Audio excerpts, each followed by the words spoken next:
오늘 본문을 두 군데나 읽으신 모든 성도들에게 하나님의 은혜와 축복이 곱배기로 계속해서 지속적으로 넘치게 되어지기를 주님의 이름으로 축원합니다. 무더위를 이기고 또 오늘 거룩한 성전에 올라온 여러분 다 승리자입니다. 다 승리자의 모습을 한번 살펴보시죠. 다 승리자들 옆에 계시잖아요. 왜 멀뚱멀 나를 쳐다보고 나도 승리자라고. 맞아요. 그래. 언젠가 어느 잡지에 유명한 음식점들을 소개하는 것을 보았는데 그 음식점들이 유명하게 된 공통점을 소개하고 있어요. 첫째는 전문 음식점이라는 거예요. 여러 가지 잡다하게 취급하지 않고 그 집에 고유의 음식이 있다는 겁니다. 두 번째는 맛이에요. 다른 누구도 감히 흉내내지 못하는 그 음식점만이 갖는 맛이 있다는 겁니다. 세 번째는 환경입니다. 음식점의 위치나 또 주차장 시설, 주변의 환경 등 사람들이 끌 수 있는 아름다운 모습으로 만들어 놓았다는 거예요. 넷째는 친절입니다. 주인과 종업원들이 인상이 밝고 말도 행동도 친절하다는 거예요. 이러한 여러 가지 것이 그 음식점을 찾게 하는 원인이 된다는 겁니다. 사람들은 여기에서 가장 인상 깊은 것은, 그리고 소문을 듣고 찾아오게 되는 것은 그 중에 한 가지를 꼽으한다면 맛이라는 거예요. 저도 그렇게 선택할 거예요. 왜? 뚝배기보다 맛이라고 했으니까. 자, 그렇다면 여러분, 세상 사람들이 교회를 찾는다면 어떤 교회를 찾을 것 같습니까? 여러분의 신앙생활을 처음 시작하거나 혹 먼 곳으로 이사를 가게 돼서 교회 생활을 새로 시작해야 된다고 하는데 여러분 어떤 교회를 찾아가시겠습니까? 제가 한번 조언해 드릴까요? 신앙의 맛이 나는 교회를 찾으십시오. 교회도 음식점과 같아요. 맛이 있는 교회, 말하자면 신앙의 맛을 느낄 수 있는 그런 교회를 사람들은 찾습니다. 물론 환경적인 것도 중요해요. 그리고 성도들의 그 친절, 깊은 인상, 이런 것들 다 중요합니다. 그러나 무엇보다 중요한 것은 그 교회에서 신앙의 깊은 맛을 느낄 수 있어야 중요한 것이에요. 맛이 중요한 겁니다. 맛이 있어야 사람이 찾고 또 소문이 납니다. 소문이 나고 사람이 찾아야 성장하고 더 큰 일을 감당할 수 있고 큰 비전도 바라볼 수 있습니다. 특별히 우리 교회 같은 곳은 사실 외진데 있잖아요. 올라오면 좀 좋아. 주차장도 넓고 또 도심지에서 볼 수 있는 조경도 나름대로 했고 시설도 있어. 그런데 그들이 시설 보고 오지는 않는다고요. 건물 보고 오지 않는다고요. 맛이 있어야 오는 거예요. 감칠맛. 정말 한 번 먹고 보니 또 먹고 싶고 또 가고 싶고 또 보고 싶은 그런 교회. 여러분, 교회 한 가족으로서 우리는 어떤 맛을 낼 수 있을까요? 나는 어떤 맛을 내고 지금 신앙생활하고 계신가요? 오늘 우리는 말씀으로 우리의 모습을 한번 진단해 보고 우리 자신과 우리 교회가 내야 할 신앙의 맛을 온전히 찾고 그 맛을 내는 교회가 되기를 정말로 원합니다. 아멘. 맛이 있어야 돼요.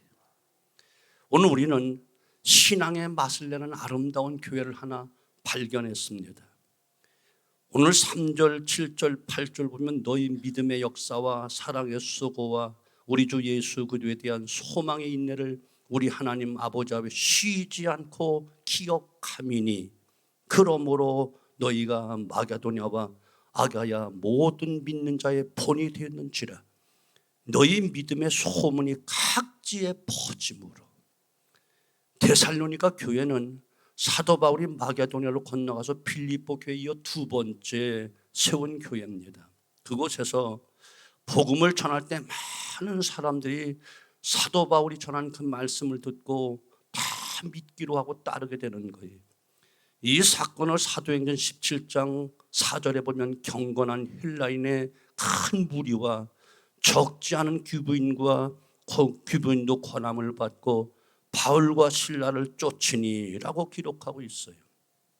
그러나 그곳에 극렬한 유대주의자들이 사도 바울이 전한 복음에 대해서 반발을 하고 소동을 일으키는 거예요.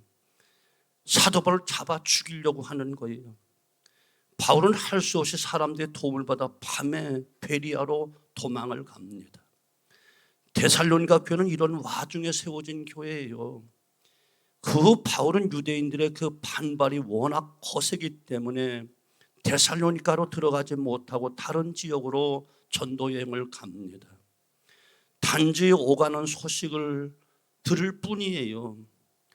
그런데 그 들리는 소식에 의하면 데살로니가 교회가 사람들에게 본이 되고 있다는 거예요.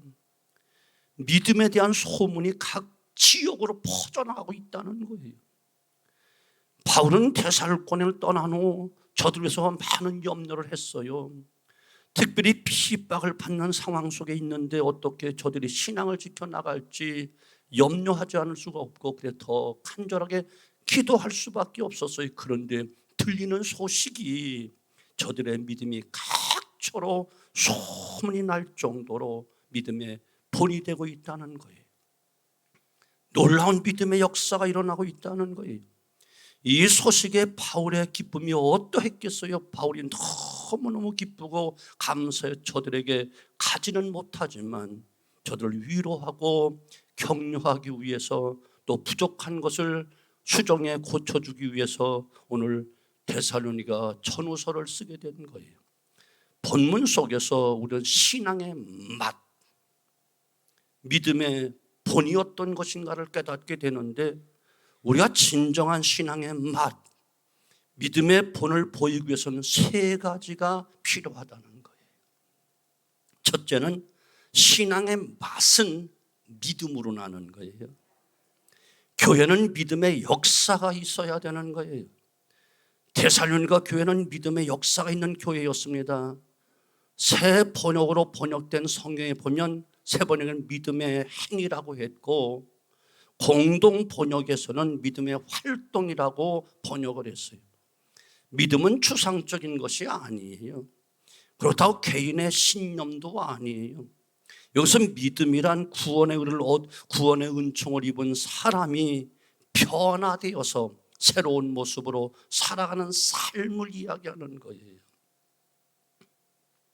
이것을 행위라고도 말할 수 있는데 믿음 안에서 사고방식의 변화, 가치관의 변화, 시각의 변화, 삶의 방법과 내용의 변화가 일어나고 행함이 함께 어울려지는 아름다운 변화를 이야기하는 거예요. 그리고 믿음의 역사가 일어나는 거예요. 믿음의 역사가 일어나야 돼요. 온 교회가 합심해서 기도하면 놀라운 응답의 역사도 일어나야 되고 기적도 일어나야 되고 치료도 일어나야 되고 위로의 역사가 일어나는 이것이 바로 믿음의 맛이라니까. 신앙의 맛이라니까. 데살로니가 교회는 예수를 믿음으로 이 믿음의 행함 활동이 있었던 그런 교회예요. 저들이 사도 바울과 함께 오랜 시간 훈련받고 교육받은 것은 아니었지만 믿음의 행위가 분명히 뚜렷하게 나타났어요. 특별히 나타나는 것은 저들이 예수를 믿고 나서 과감하게 우상들을 다 버리고 하나님께 돌아와 진실되게 하나님을 섬겼다는 겁니다. 9절 보면 당시 아시아 지역이나 마게도냐 지역에는 우상 숭배가 대단히 성행했던 그런 지역이었는데 그 상황에서 우상을 과감하게 버리고 믿음 안에 들어와 믿음의 삶을 살았다는 거예요. 9절 중반절에 보면 돌아왔다, 이 말은 에피스 트레포라는 말인데 단번에 완전히 돌이켰다는 거예요. 이러한 믿음의 행위가, 이 데살로니가 교회는 이런 행위가 있었다는 거예요.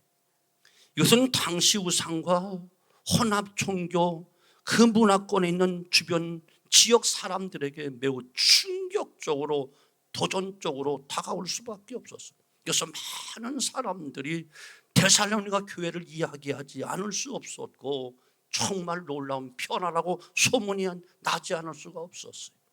믿으면 이렇게 구체적인 행위가 따르는 거예요. 믿음의 결과는 반드시 행위가 따라야 되는 겁니다. 삶의 변화가 일어나야 되는 겁니다. 제가 종종 전하는 말씀대로 우리가 예수 믿고 난 다음에는 예수 믿기 전과 분명히 달라야 되는 거예요. 또 예수 믿지 않는 저 세상 사람들과 예수 믿는 우리는 분명히 달라야 되는 것이고, 다른 종교를 믿는 저들과 예수를 믿는 우리는 분명히 달라야 되는 거, 이런 변화가 있어야 참 믿음이다, 그런 이야기. 아울러 기도에도 역사가 일어나야 돼요. 믿음으로 기도했더니 놀라운 응답이 임했고 놀라운 기적이 일어났고 놀라운 치유가 나타났고 놀라운 역사가 나타났다. 이것이 바로 믿음의 역사거든요. 또한 야고보서 1장 27절 말씀같이 고아와 과부같이 소외된 사람들을 돌아보는 구체적인 구제 행동도 나타나야 되고, 자신만을 위해 사는 것이 아니라 타인을 돌아볼 줄 아는 삶이 되어야만 되고, 예수님께서 친히 하신 말씀 가운데 매우 중요한 말씀, 선한 사마리아 사람의 비유라든가 양과 염소의 비유에서 천국에 들어갈 오른편에 있는 사람과 지옥으로 떨어질 왼편에 있는 사람들 말할 때 내 형제 중 지극히 작은 자 하나에게 한 것이 곧 내게 한 것이니라. 믿음은 바로 이와 같은 행위인 것이에요. 삶을 보여줘야 되는 거예요. 역사가 나타나야 되는 것이에요. 응답이 있어야만 되는 겁니다. 이것이 교회 맛이라니까요. 아멘. 기도는 한다고 하는데 아무런 역사도 응답도 없고 기적도 일어나지 않으면 누가 기도할 맛이 나겠고, 저 교회는 기도함으로 역사가 일어났대, 기적이 일어났대, 놀라운 승리가 있대, 해야 와서 함께 기도하고 싶은 맛이 있지, 그것이 없으면 아니다, 그런 이야기. 아멘. 우리 교회 믿음의 역사가 나타나는가요? 믿음의 맛, 신앙의 맛인 믿음의 역사가 지금 나타나고 있는가요? 그저 뜨뜻미지근한 그런 신앙생활로 감칠맛도 없고 그저 마치 중환자들이 먹는 것처럼 싱겁고 덤덤한 그런 신앙생활과 그런 교회 모습이라면 누가 이 먼 지역까지 누가 오겠어요? 무슨 소문이 나겠습니까? 믿음의 역사, 믿음의 역사, 믿음의 역사, 믿음의 역사가 있는 교회가. 두 번째, 신앙의 참맛은 사랑에서 나오는 거예요. 데살로니가 교회가 사랑의 수고가 있었다라고 말해요. 수고라는 말은 엄청난 노력이 기울어진 고생을 이야기하는 거예요. 말하자면 믿음의 삶을 사는데 단지 의무감으로 하는 것이 아니라 사랑으로 했다는 거예요. 예수님 말씀대로 하나님을 사랑하고 이웃을 사랑하는 삶이 그 교회에 있었다는 겁니다. 하나님의 사랑이 있었기 때문에 데살로니가 교회는 많은 핍박도 견딜 수 있었고, 사랑이 있었기 때문에 형제 이웃을 돌아볼 수 있었다는 거예요. 사랑이 없이 봉사할 수 없지요. 혹은 작은 일은 봉사할 수 있겠지요. 그리고 사회적인 관심을 갖는다든지 참여의식이 있는 사람은 수고하고 봉사할 수 있겠지요. 그러나 고생하는 일은 사랑이 없이는 고생할 수가 없는 거예요.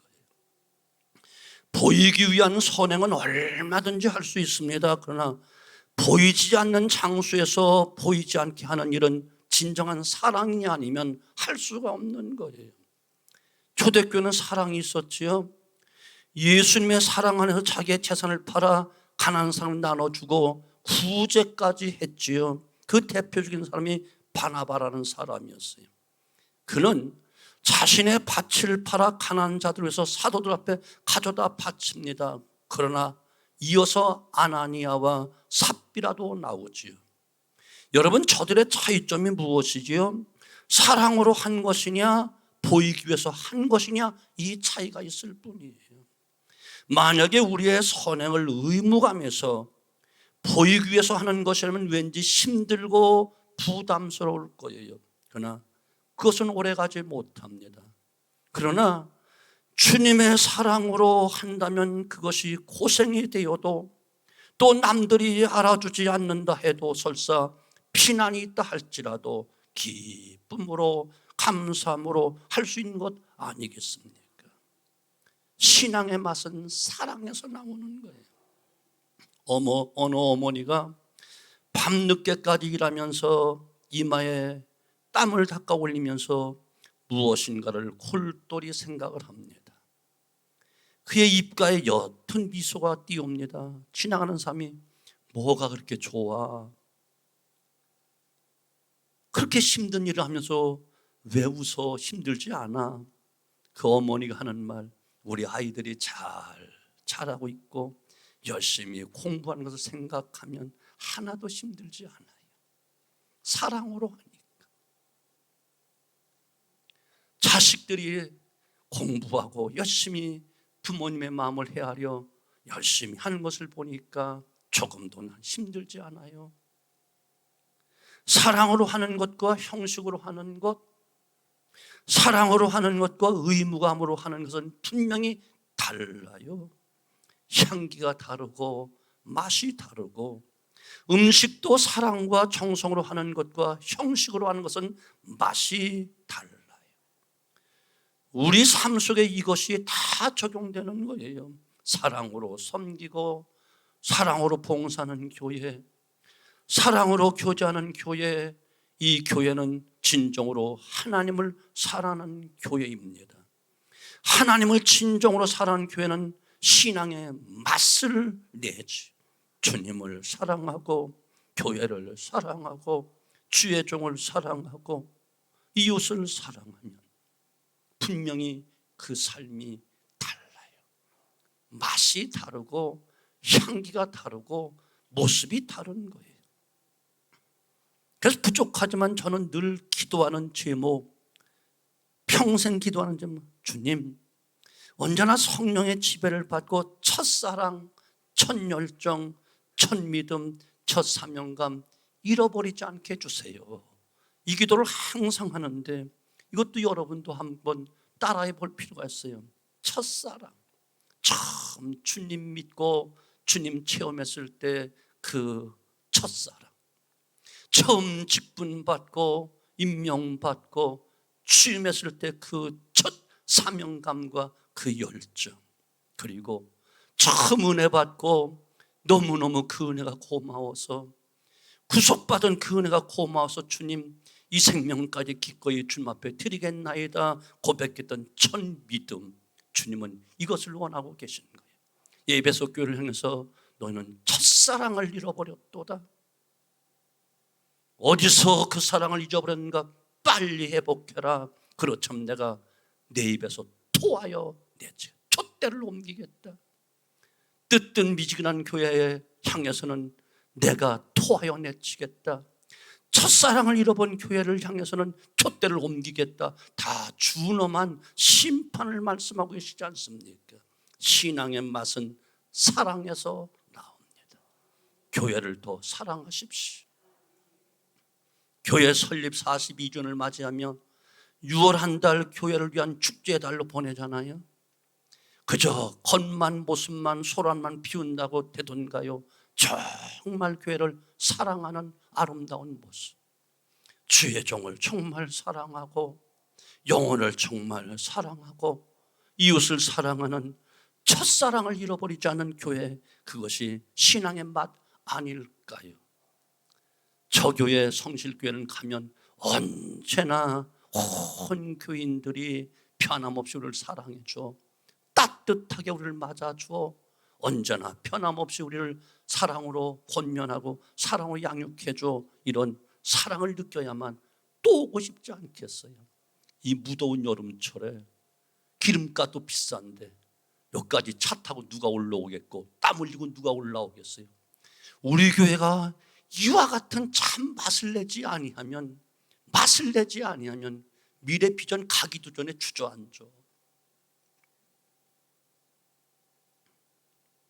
세 번째는, 신앙의 맛은 예수님에 대한 소망이 있는 사람들에게서 나타나게 되는 거예요. 소망이 있는 사람과 소망이 없는 사람의 삶의 태도는 달라요.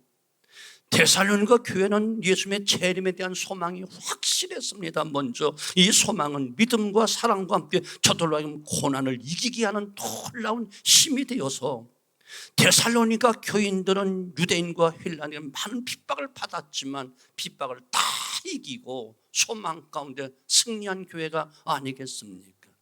6절에 보면 너희 많은 환난 가운데 있었다라고 이야기합니다. 이 환난은 신앙에 대한 핍박을 이야기하는 거예요. 그러나 핍박이 있음에도 불구하고 저들이 이길 수 있었던 것은 믿음과 사랑과 더 나아가 예수 그리스도의 재림에 대한 소망이 확실했기 때문에, 소망 있는 사람은 인내할 수 있습니다. 참을 수 있습니다. 고난도 견디게 됩니다. 고통도 이깁니다. 사도 바울 전도 여행하다가 당한 고난이 얼마나 컸든지 고린도서 1장 8절 보면 너무너무 그 고난과 핍박이 심하여 살 소망조차 이뤄질 지경이었다. 죽은 것 같다, 사형선고를 받은 것 같았다, 이렇게 고백하고 있잖아요. 그러나 주님의 고난을 생각할 때 자신의 고난은 아무것도 아니라는 사실을 깨닫고 주님으로부터 위로를 받는다 고백하고 있고, 그리고 자신이 받은 그 위로로 고난당하는 교회 또 위로자가 되어 그들을 위로하여 든든히 세워갈 수 있었고, 소망 가운데 자신의 또한 고난도 다 극복하고 사명도 감당한 후 마지막 그는 순교의 제물 되기까지 하나님에 대한, 천국에 대한, 주님에 대한 소망이 분명하여 다 이겼다라고 고백하고 있지 않습니까? 예수 그리스도에 대한 소망이 있는 사람, 그 어떤 고난이라 할지라도 그분의 새 힘을 얻고 또 인내하고 이기게 되어 있는 거예요. 특별히 주님의 재림에 대한 소망은 우리로 하여금 깨끗한 삶을 살게 만들어 주잖아요. 믿음의 삶을 강화시켜 주잖아요. 사랑하는 성도분, 사람이 가장 깨끗해질 때가 언제인 줄 아세요? 샤워하고 나올 때, 세탁하여 새 옷을 입을 때가 아니고요, 자신의 종말을 알 때부터. 당신 이제 몇 개월 못 살겠습니다. 한 3년, 한 5년 살 것 같은데요.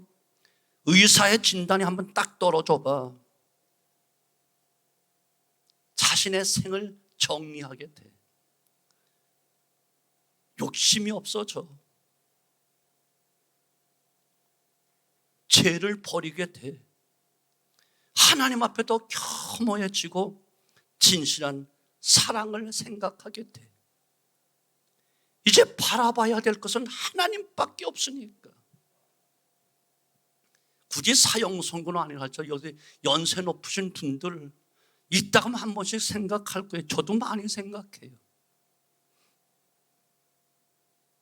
내가 살면 얼마나 살까? 잘해줘야지. 더 조심해야지. 더 아껴줘야지. 욕심이 없어지더라고. 뭐 세상 사람이 뭐라든 상관없어. 그래, 하나님 앞에 내가 바르게 살아야지. 정리가 되는 거예요. 아직 이런 것을 생각 안 해주면 아직 오래 사실 분들에게 걱정하지 마. 종말론적인 삶에서 우리의 소망을 통하여 어떠한 고난 가운데서도 예수님 안에서 다 이길 수 있습니다. 그리고 우리의 믿음은 순수하고 깨끗한 삶을 살게 되는 것입니다. 사랑하는 성도 여러분, 맛을 내십시오. 맛을 내는 교회가 되십시오. 담임 목사님, 성실교회 담임 목사님, 이런 맛이 있어 자신의 맛을 가지십시오. 남의 것 흉내내지 마십시오. 흉내는 바로 들통납니다. 내 것이 되어줘야 됩니다. 성실교회는 이런 교회, 이런 목회 비전을 가지고 나아가는 교회야. 그래야 같은 비전의 사람들이 모여들게 되어 있는 겁니다. 여러분, 우리 교회 그동안 어떠했나요? 41년 동안 목회하면 여러분, 저에 대한 색깔을 여러분 아시나요? 어떤 맛이라고 생각하시나요? 덤덤하고 미직지근하고 심심하고 그랬나요? 그럼 무슨 맛인 거 왜 말을 못해? 아주 그냥 독한 월남고추 맛, 그런 맛이었지요. 뭔가 하면 그냥 막 입이 허할 만큼 바쁘게 뛰었지요. 안 그랬어요? 나만 착각했나? 저는 자신 있게 이야기해요. 믿음의 역사는 있었다. 기도할 때마다 응답됐다. 기적이 일어났다. 치유도 일어났다. 귀신도 쫓아냈고 병든 자들 고쳐냈고 놀라운 무에서 유를 창조하던 수많은 기적도 이루어졌다. 아멘. 그래서 소문나서 여러분 왔잖아요. 아니에요? 물론 초창기 때 목사 인물 보고 온 사람도 있었어. 근데 지금 인물 보니까 별 볼려서 떠나갔지. 사랑하는 성도분, 우리가 어떻게 살아야 나의 가정, 내가 섬긴 교회가 아름답고 복된 것이 될 수 있을까? 믿음의 본이 되고 믿음의 소문이 나는 교회, 저 교회는 믿음의 역사가 나타나. 병든 자가 가면 고침받고, 문제가 있는 자 문제가 해결되어지고, 비전이 없는 자 비전 꿈을 갖게 되어지고, 새로운 소망을 갖게 되어지고, 담임 목사님을 비롯해 온 교회가 얼마나 사랑이 넘치는지, 끼리끼리가 아니라 처음과도 다 사랑해 주어 반갑게 맞이해 주어. 우리 교회가 우리 자신들을 통하여 내 개인과 우리 교회 공동체가 내야 될 참맛이 무엇인지 이 시간 다시 한번 깨닫고, 우리 교회가 참 힘있는 교회, 맛깔나는 교회, 감칠맛이 나고 달콤하고 또한 뜨겁기도 하고 정말 시원하게도 하는 뭔가 색깔이 분명한 교회, 맛이 있는 교회, 확실한 교회, 추진력 있는 교회, 무엇인가 이루는 열정 있는 교회로 소문난 교회가 꼭 되어지기를 주님으로 축원합니다. 그러므로 이 시간 이후 42주년 교회 설립 40년 축제를 지난 이후도 활발하게 움직이고 뜨겁게 움직이고 차갑게 움직이고, 아멘, 맛깔나게 움직이는 아름다운 교회로 믿음의 역사가 있고 사랑의 수고가 있고 재림에 대한 소망이 견고해서 어떤 환난도 고난도 다 이길 수 있는 승리하는 교회가 꼭 되어지기를 주님의 이름으로 축원합니다.